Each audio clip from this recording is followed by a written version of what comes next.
عشاء کی نماز کے بعد جس گھر کے اندر یہ تسبیح پڑھی جاتی ہے، جو شخص اس تسبیح کا ورد کرتا ہے، جو شخص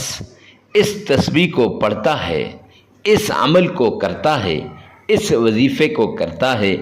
اس گھر سے لاچاری، تنگ دستی، غربت، فقر و فاقہ سب نکل جاتے ہیں۔ وہ شخص دولت سے مالا مال ہو جاتا ہے، وہ گھر دولت سے مالا مال ہو جاتا ہے، وہ فیملی دولت سے مالا مال ہو جاتی ہے، اس گھر کا بچہ ارپتی بن جاتا ہے۔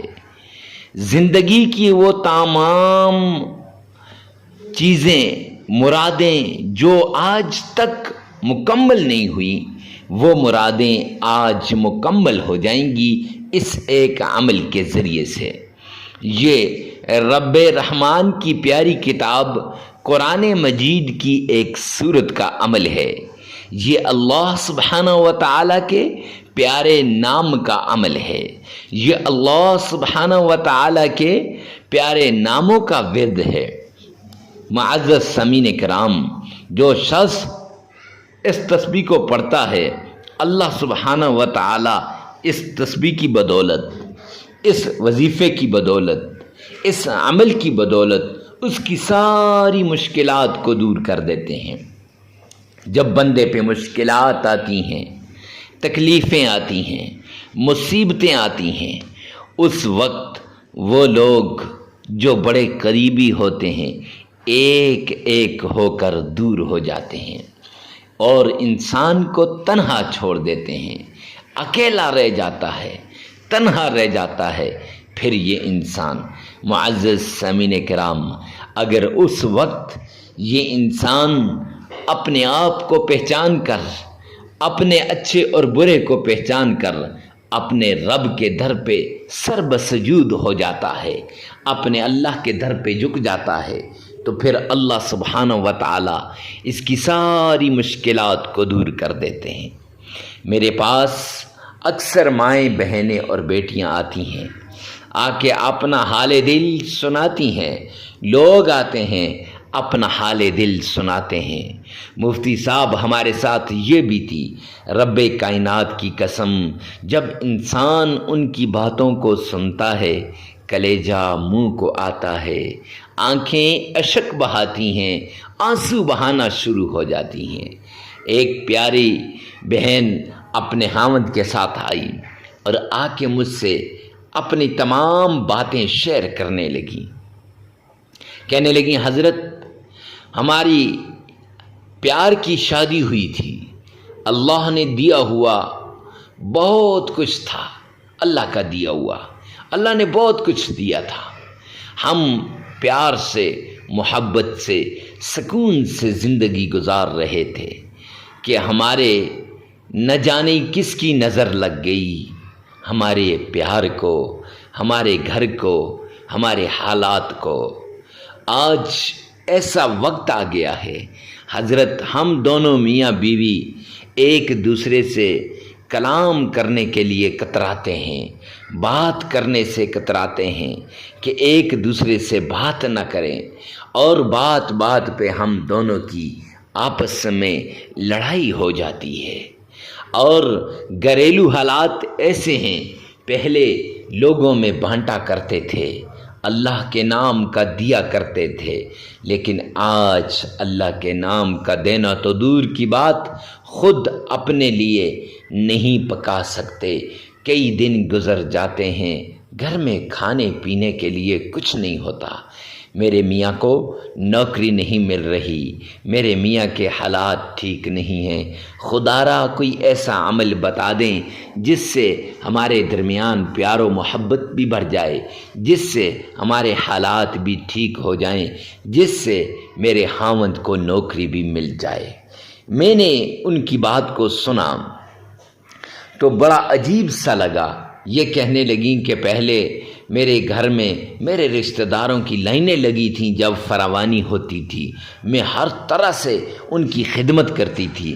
آج جب میرے اوپر مشکل وقت آیا ہے، میں ایک ایک کے پاس گئی ہوں، خود گئی ہوں، چل کے گئی ہوں، مانگا ہے، کوئی دینے کے لیے تیار نہیں ہے۔ ماں باپ نے بھی ساتھ چھوڑ دیا، بہن بھائیوں نے بھی ساتھ چھوڑ دیا،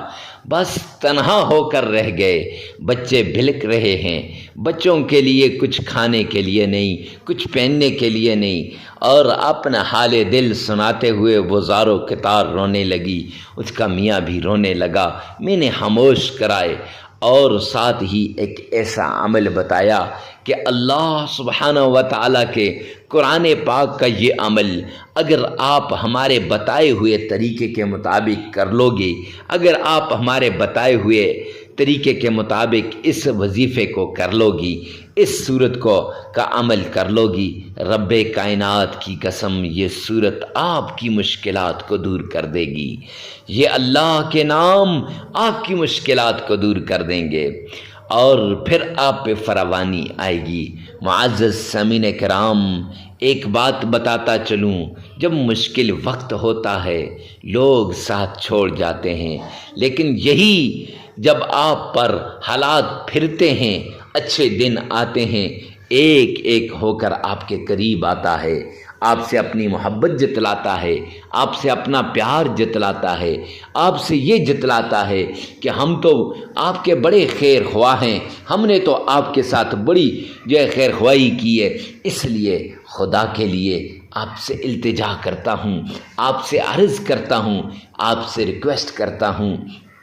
کہ جب ایسا وقت آ جائے تو پھر آپ نے غریبوں کو نہیں بھولنا، ان لوگوں مقصد پرستوں کو آپ نے اللہ کے نام کا دے کر بھیج دینا ہے، لیکن غریب لوگ، تنہا لوگ، مشکل میں پڑے لوگ، حاجت میں پڑے لوگ، ضرورت مند لوگ، وہ آپ کی مدد کا انتظار کر رہے ہوتے ہیں۔ لہٰذا معزز سامعین کرام، آپ نے یہ عمل کرنا ہے اور یہ عمل اس طریقے سے کرنا ہے جیسے ہم آپ کو بتائیں گے۔ تو آپ نے عشاء کی نماز کے بعد اللہ کے ان ناموں کا ورد کرنا ہے۔ ناموں کا ورد کرنے سے پہلے یہ جو آپ کو شرائط بتاؤں گا، قرآن اس کی وظیفے کی شرائط اور عمل کی شرائط، تسبیحات کی شرائط، جس سے آپ کی تسبیحات بھی قبول ہوگی، دعائیں بھی قبول ہوں گی، وظائف بھی قبول ہوں گی، آپ نے اس تسبیح کو لازمی کرنا ہے۔ آئیے چلتے ہیں اس کی طرف۔ آپ نے سب سے پہلے آمنہ کے لال عبداللہ کے در یتیم جناب نبی کریم صلی اللہ علیہ وآلہ وسلم کی شان میں درود پاک پڑھنا ہے۔ یہ درود پاک آپ نے بڑے پیار سے، بڑے محبت سے، بڑی عقیدت سے آپ نے پڑھنا ہے۔ اس طریقے سے پڑھنا ہے گویا آپ روضہ رسول کے بالکل سامنے کھڑے ہیں۔ آئیے میرے ساتھ مل کر آپ نے پڑھنا ہے۔ اللہم صلی علی محمد وعلی آل محمد کما صلیت علی ابراہیم وعلی آل ابراہیم انک حمید مجید۔ اللہم بارک علی محمد وعلى آل محمد كما باركت على إبراهيم وعلى آل إبراهيم إنك حميد مجيد۔ درود پاک کو آپ نے 3 بار پڑھنا ہے، عقیدت کے ساتھ، محبت کے ساتھ، پیار کے ساتھ۔ اور درود پاک کو پڑھنے کے بعد آپ نے یہ تسبیح، جو تسبیح ہے رزق والی، دولت والی، مال والی، یہ تسبیح سبحان اللہ وبحمدہ سبحان اللہ العظیم، یہ 33 مرتبہ پڑھ لینی ہے، 33 مرتبہ۔ پھر قرآن پاک کی یہ سورت جس کو آپ سورہ فاتحہ کہتے ہیں، الحمد لله رب العالمين الرحمن الرحيم مالك يوم الدين إياك نعبد وإياك نستعين اهدنا الصراط المستقيم صراط الذين أنعمت عليهم غير المغضوب عليهم ولا الضالين آمین۔ یہ آپ نے صرف 11 بار پڑھ لینی ہے، اور پھر اللہ کے پیارے نام سبحان اللہ، اللہ الصمد، یا رحمان، یہ 3 نام آپ نے 313 مرتبہ پڑھ لینے ہیں، پھر 3 مرتبہ درود پاک پڑھ لینا ہے، عمل مکمل ہو جائے گا۔ یہ عمل آپ 3 دن بھی کر سکتے ہیں، 5 دن بھی کر سکتے ہیں، 7 دن بھی کر سکتے ہیں، اور اس عمل کے لیے جگہ کی قید نہیں ہے، وقت کی قید نہیں ہے، جتنی آپ کی ضرورت ہے اس کے مطابق کیجیے گا۔ ویڈیو کو ثواب کی نیت سے صدقہ جاریہ سمجھ کر آگے شیئر کرنا مت بھولیے گا۔ اللہ میرا اور آپ کا حامی و ناصر ہو۔ والسلام۔